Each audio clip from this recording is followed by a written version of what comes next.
supplier. Okay, I mean, I'm having a harder time getting what I consider to be reliable supply of these peptides. Most of those that you see when you go to Google and you Google peptides, 90+% of those are made in China. And I don't know how you feel about that, but there's been some very interesting reports of some kind of sketchy things going on in that realm.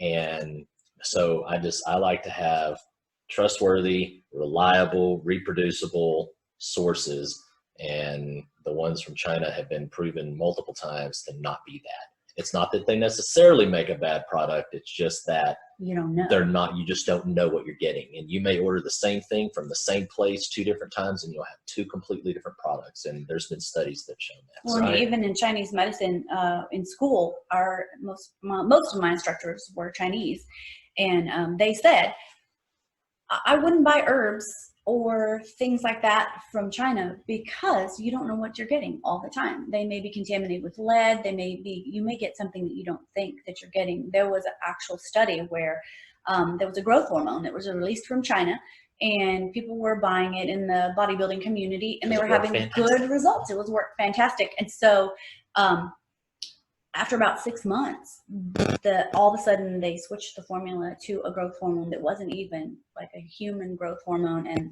a lot of bad things started happening. But still labeled the same, still sold the same. Exactly.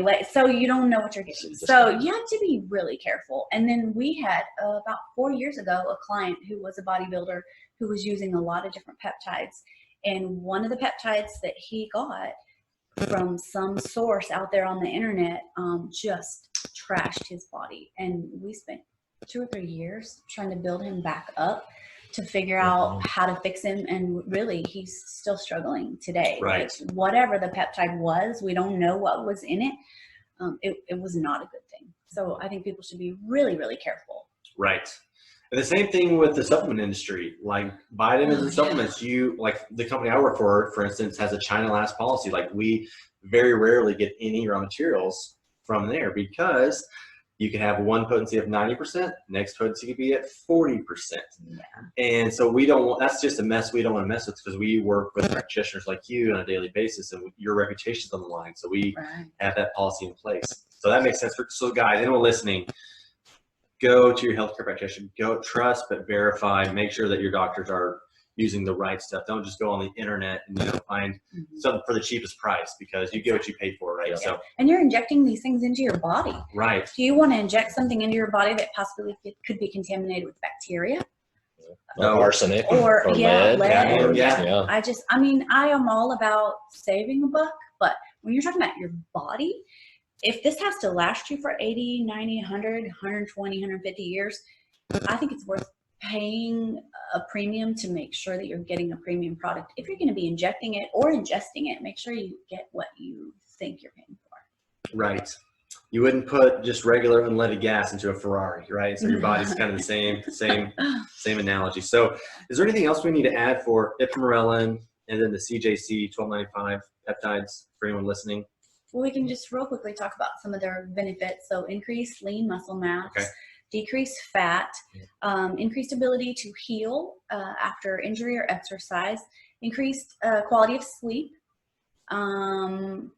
increases the ability of your receptors to respond to insulin.